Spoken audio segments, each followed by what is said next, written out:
Hello students, हम कर रहे हैं कॉस्ट अकाउंटिंग का 1 मंथ रिवीजन और आज का लेक्चर नंबर 4 है।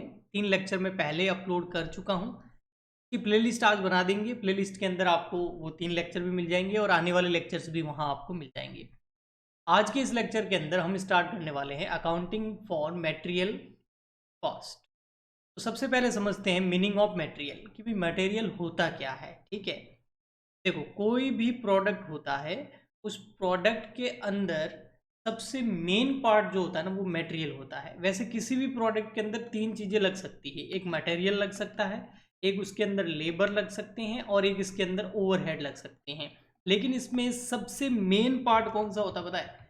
उस प्रोडक्ट के अंदर सबसे मेन पार्ट होता है मटेरियल। और ये मटेरियल जो है ये 40 to 60% होता है। किसी भी प्रोडक्ट के अंदर 40 to 60% या इससे भी ज़्यादा क्या होता है, मटेरियल होता है। ठीक है, तो अब ये मटेरियल जो है ये 2 तरीके का मटेरियल, मतलब तो आपको पता चल ही गया होगा। अभी इसके एग्जाम्पल भी दे देंगे। ये 2 तरह का मटेरियल होता है, एक होता है डायरेक्ट मटेरियल और एक होता है इनडायरेक्ट मटेरियल। थोड़ा रिवीजन कर रहे हैं इसलिए फास्ट चलेंगे। डायरेक्ट मटेरियल वो मटेरियल होता है जो किसी भी प्रोडक्ट को देख के सीधा पता लगाया जा सकता है कि उस प्रोडक्ट को देखते ही वो सामने दिख जाता है। जैसे फर्नीचर, फर्नीचर के अंदर डायरेक्ट मटेरियल क्या होगा?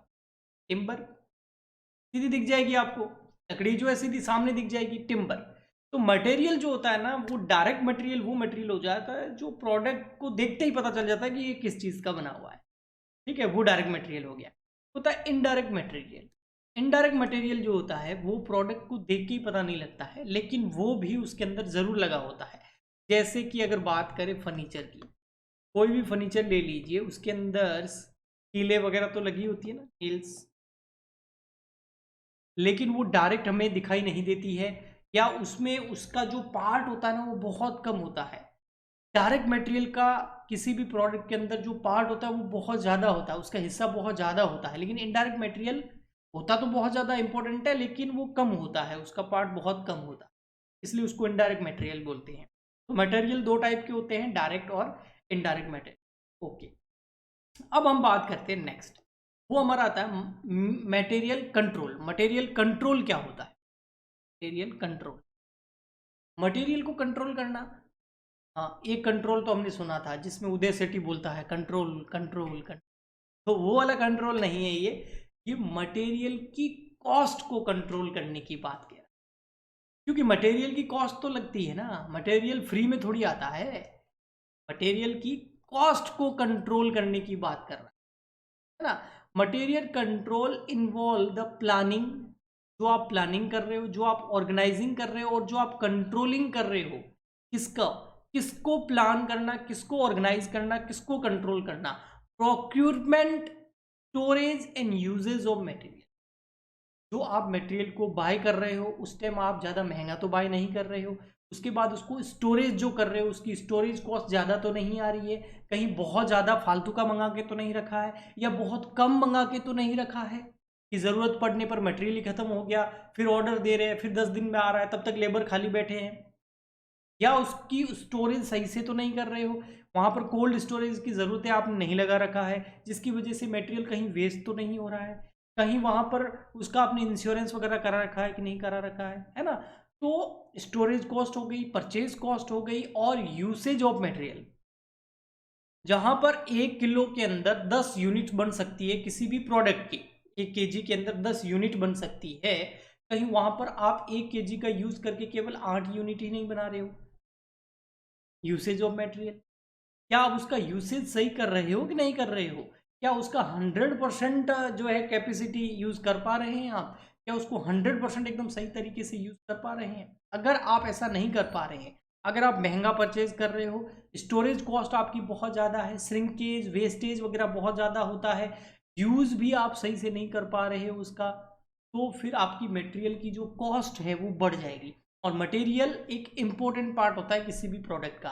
अगर मटेरियल की कॉस्ट बढ़ेगी तो उस प्रोडक्ट की कॉस्ट बढ़ेगी, और उस प्रोडक्ट की कॉस्ट बढ़ेगी तो आपका मार्जिन कम हो जाएगा, और अगर मार्जिन नहीं कम करोगे तो सेल प्राइस ज़्यादा हो जाएगी, और सेल प्राइस ज़्यादा हो जाएगी तो कंपटीशन के अंदर आप टिक नहीं पाओगे। तो मटेरियल कॉस्ट कम जो कॉस्ट कंट्रोल है वो बहुत इंपॉर्टेंट है। अब कॉस्टिंग के अंदर हम सीखेंगे कि ये मटेरियल कॉस्ट कंट्रोल कैसे की जाती है। सबसे पहले हम जानते हैं कि इसके ऑब्जेक्टिव्स क्या है, मटेरियल की जो कॉस्ट है उसको कंट्रोल करने के ऑब्जेक्टिव्स क्या हैं। तो इसके अंदर सबसे फर्स्ट ऑब्जेक्टिव आता है आपका to avoid the situation under stocking.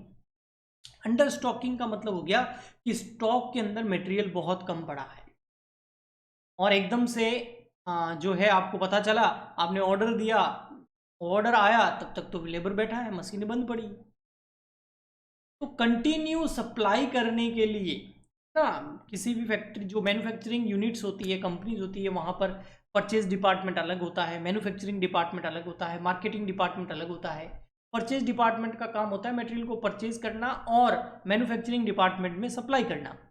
तो क्या वो परचेज करके राइट टाइम पे सप्लाई कर पा रहा है? कहीं अंडर स्टॉकिंग की सिचुएशन तो नहीं है। To avoid the situation of overstocking, कहीं बहुत ज़्यादा तो नहीं है।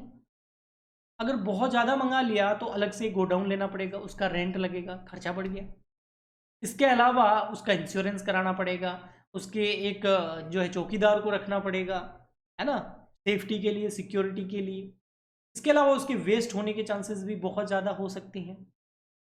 ओके, तो अंडर स्टॉकिंग भी खराब है, ओवर स्टॉकिंग भी खराब है। इन दोनों से बचना है तो आपको मटेरियल को कंट्रोल करने की टेक्निक्स को यूज़ करना पड़ेगा।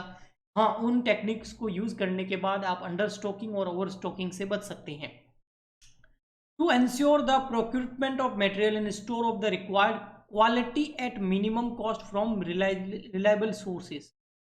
अच्छी क्वालिटी मिनिमम कॉस्ट पे कैसे हासिल की जा सकती है, ये मटेरियल कॉस्ट कंट्रोल की टेक्निक से आप पता लगा सकते हैं। To minimise the total cost, इसमें ordering cost and carrying cost. Ordering cost का मतलब आप समझ सकते हो परचेज कॉस्ट, ट्रांसपोर्ट कॉस्ट, और केयरिंग कॉस्ट का मतलब आप समझ सकते हो स्टोरेज कॉस्ट। इसको बिल्कुल मटेरियल कॉस्ट कंट्रोल की बहुत सारी टेक्निक्स है, उसका यूज करके आप केयरिंग कॉस्ट को और ऑर्डरिंग कॉस्ट को कम कर सकते हैं, जिससे आपकी मटेरियल कॉस्ट कम आ जाएगी, जिससे आपकी टोटल प्रोडक्ट की कॉस्ट कम आएगी, आप मार्जिन अच्छा कमा सकते हैं और आप सस्ते में भी बेचकर अपने कॉम्पिटिटर को हरा सकते हैं। Next, to avoid wastage and losses, storage and usage. जब स्टोर कर रहे हो, जब यूज कर रहे हो, तो उस टाइम अगर कोई वेस्टेज हो रहा है, कोई लॉसेज हो रहा है, तो उसको आप मटेरियल कॉस्ट कंट्रोल तकनीक के थ्रू जो है उसको कम कर सकते हैं। Maintain proper and up to date records of the inventory. Inventory का मतलब मैं अभी आपको बताऊंगा, एक तरीके से आप स्टॉक समझ लो।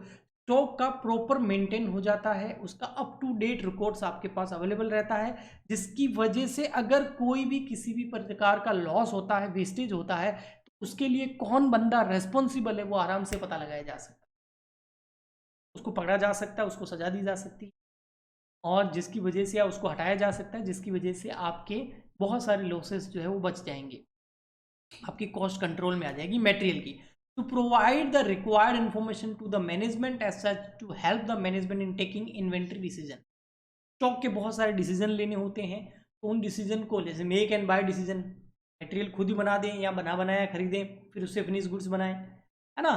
तो बहुत सारे डिसीजंस लेने होते हैं, वो डिसीजंस मैनेजमेंट आराम से ले सकता है अगर आप मटेरियल कॉस्ट कंट्रोल की बहुत टेक्निक्स करते हैं। तो ये ऑब्जेक्टिव है मटेरियल कंट्रोल के। अब आइए हम पढ़ते हैं कौन कौन सी टेक्निक्स हैं जिससे मटेरियल कॉस्ट को कंट्रोल किया जा सकता है। एक्चुअल में ये टेक्निक मटेरियल कॉस्ट कंट्रोल की नहीं है, ये इन्वेंट्री कंट्रोल की है।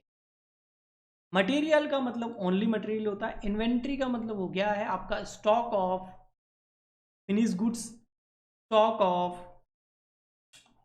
WIP यानी कि work in progress, stock of raw material, और के अलावा आपका हो गया स्टॉक ऑफ सप्लाईज, जो होती है ना सप्लाईज होती है, या बहुत उसको बोल सकते हैं आप सप्लाई के अलावा उसका एक और नाम आप स्टोरेज एंड सप्लाईज आप उसको बोल सकते हैं, ठीक है। तो ये सब मिला के है ना, stock of raw material, stock of work in progress, stock of finish goods and stock of supply of stores and spheres. तो इन सबको मिला के, इन सबके स्टॉक को मिला के बनता है इन्वेंट्री।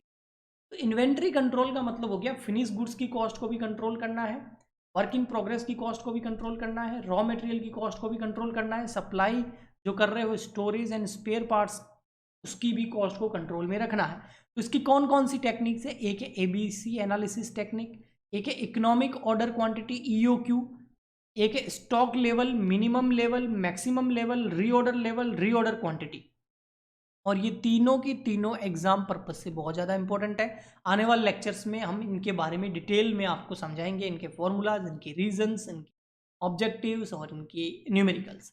ओके, नेक्स्ट 4 टेक्निक्स है इन्वेंट्री टर्नओवर रेशियो, फिर है proper purchase procedure, proper storage procedure, proper issue procedure, two bin system and use of perpetual inventory records and continue stock verification.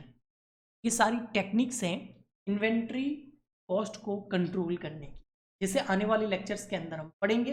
Next जो lecture आएगा उसमें हम ABC, फिर हम economic order quantity और फिर हम stock level, minimum level, maximum stock level, reorder level और रीऑर्डर क्वांटिटी को समझेंगे।